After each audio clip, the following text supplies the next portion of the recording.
US and China/tariffs, but a grand trade bargain is still impossible.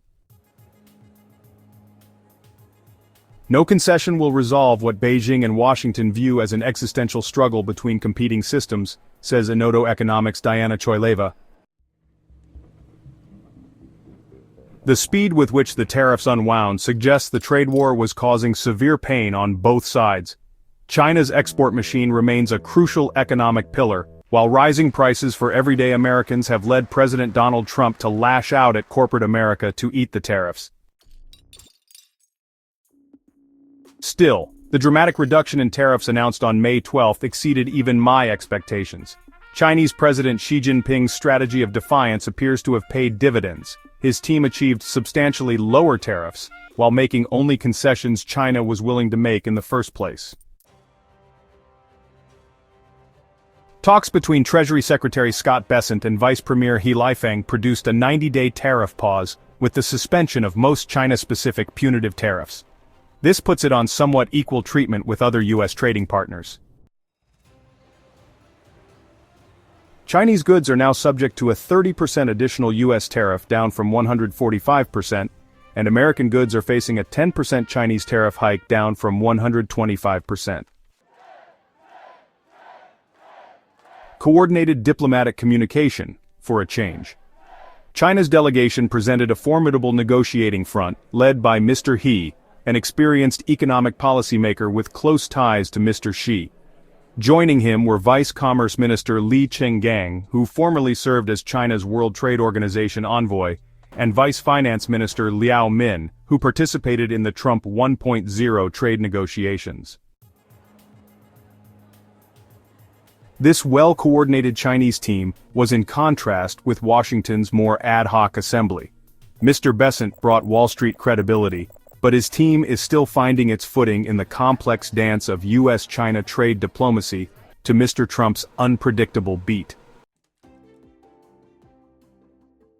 In the wake of the talks, both sides have introduced further concessions aimed at smoothing the path towards continued dialogue. China has reportedly allowed shipments of Boeing to resume, after saying last month it refused to accept delivery of new aircraft. The US has further slashed its de minimis tariff on Chinese small-value parcels.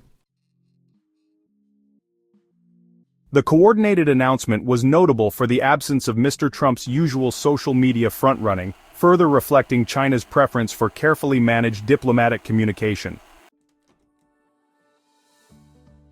The most significant outcome from the Switzerland talks is the establishment of a mechanism to continue important discussions about trade and economics. This provides a formal framework for dialogue that could help prevent future miscalculations or rapid escalations. Priorities of fentanyl, rare earths.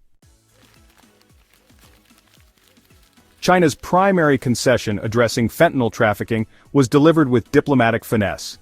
In an unprecedented move, Beijing dispatched a vice minister from the Ministry of Public Security to the trade talks, marking the first time such a senior security official has participated in economic negotiations.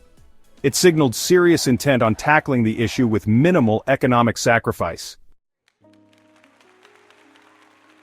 Mr. Bessent acknowledged the significance, noting the two sides had a very robust and productive discussion on steps forward on fentanyl, with the joint statement pledging aggressive action to stem the flow of the opioid and precursor chemicals from China, potentially unlocking the removal of an additional 20% fentanyl-related U.S. tariff in future talks.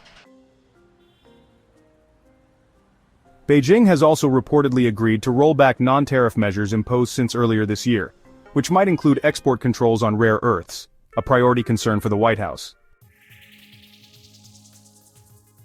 However, on May 14, China granted export permits to 4 domestic rare earth magnet producers, which doesn't indicate a rollback of its April export controls as markets initially hoped. The controls were not implemented specifically against America, but as a mechanism for potential future leverage.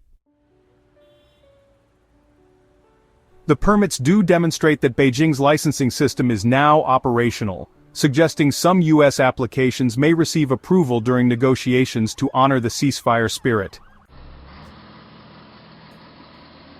The export controls remain firmly in place, allowing China to maintain compliance with the trade truce while preserving strategic leverage over critical materials. 3-month pause with little chance for bargain. Beyond tariff rates, trade deficits, and export controls, there was always a deeper ideological divide. While immediate trade war risks have diminished, the fundamental schism between the US and China makes any grand bargain impossible.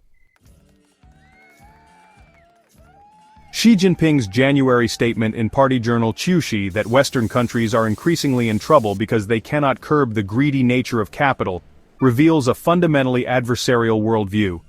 This dark vision of the West, with America at its heart, frames China's Communist Party as the final barrier protecting China from Western capitalist exploitation.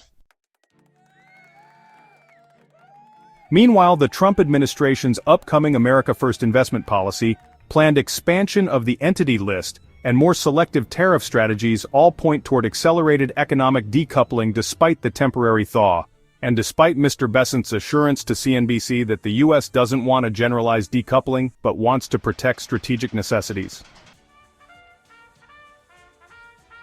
A durable resolution remains challenging given the complex bilateral relationship and deep-seated mutual suspicion.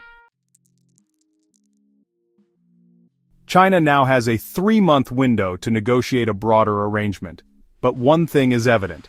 There can be no compromise on what it considers key parts of its economic and political system, like its industrial policy and self-sufficiency drive. The suspension window will likely lead to more front-loading of Chinese shipments to the US in May and June, potentially boosting growth prospects and helping Beijing achieve its 5% annual target. For the US, the path forward will mean deploying targeted tariffs in industries vulnerable to Chinese imports, or where Washington hopes to support reshoring of supply chains. For China, this necessitates accelerating the transition to consumption-led growth that reduces reliance on American markets. The fundamental reality. Mr. Trump has dangled the prospect of a call with Mr. Xi, and the temporary thaw certainly sets the stage for the two leaders to finally speak, or even meet. But this détente will last only as long as Washington prioritizes domestic economic confidence. The reality remains unchanged. Washington is long past the point where Beijing will consider its actions as in good faith. No temporary concession or policy adjustment will resolve what both sides increasingly view as an existential struggle between competing systems. While markets can breathe easier for now, investors should recognize this as a tactical pause in a strategic competition that will define the global economy for years to come. Diana Choyleva is the founder and chief economist of Enodo Economics and a senior fellow at the Asia Society Policy Institute's Center for China Analysis.